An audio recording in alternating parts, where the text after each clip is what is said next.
Hi, it's Katya, and I want to record a very raw and real video today about something that I think is very important for us to look at right now in this time in history. And this is that um, I believe that binge eating disorder and food addiction are far more rampant we than we know. And why I think this is has several factors.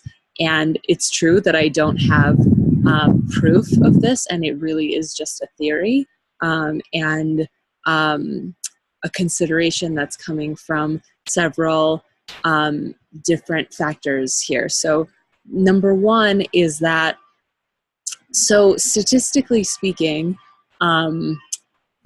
based on the numbers that we know, there's only about 3% of the population of the United States that has binge eating disorder. But that's only the folks who report it, right? And who are not only just self-admitted food addicts or binge eaters, but who actually are seeking treatment for it. And even then, probably, I'm sure not all of these folks are considered in the statistics because not everyone is reported. And the thing with binge eating disorder is because so much of the food right now on supermarket shelves is designed and engineered to be addictive. We know this. We have we just know that that's how processed foods are designed these days, is to be hyper palatable. Because that's the case, there are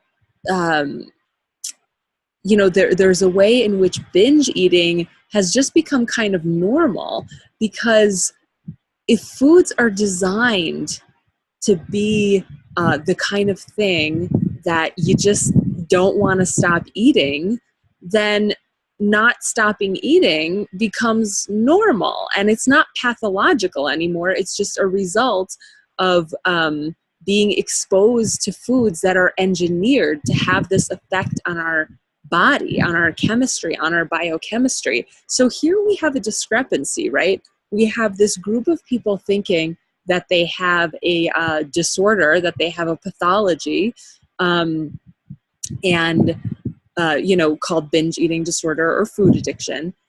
And then on the other hand, we have a food industry that's actually designing foods to be hyper palatable.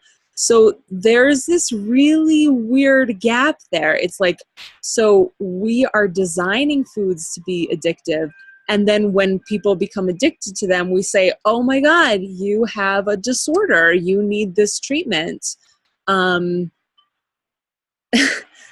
So, do you see where I'm going with this? It's actually really kind of ridiculous. And so here's the thing, is that when we are starting to have these behaviors of binge eating, I don't even know if I need to say more in this video, honestly, because I feel like that was really that packed such a punch, seeing this, the ridiculousness of this dynamic here, this situation. But I will say more. I'll just say that, when we start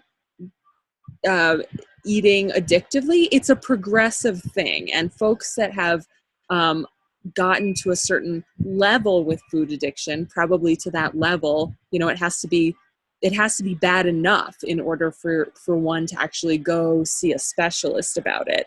And so, it's a progressive thing, as those of us who have gotten to that bad enough place know.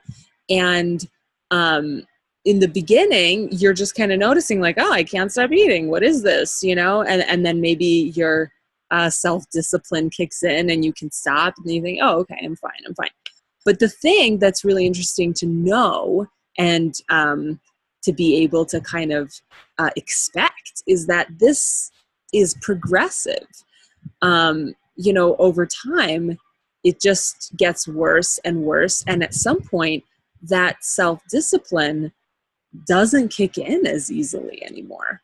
And so this is really interesting, because rather than looking at the situation as really black and white, as like there are folks out there who have binge eating disorder, AKA food addiction, and there are folks out there, everyone else, right, the other 97% that doesn't, we can look at it as, maybe we're all on a spectrum where, depending on how much exposure that we've had to addictive foods in the first place, maybe our family's history of addiction, et cetera, there are probably other factors involved, the level of stress.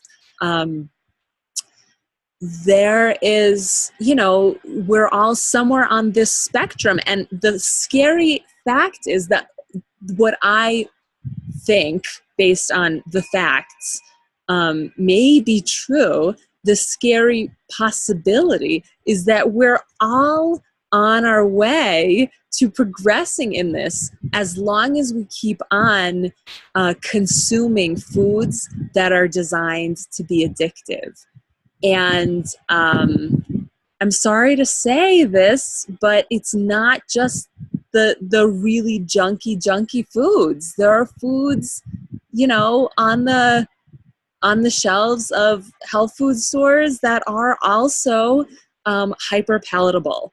And what's not hyper palatable is food from the earth that is in its whole form.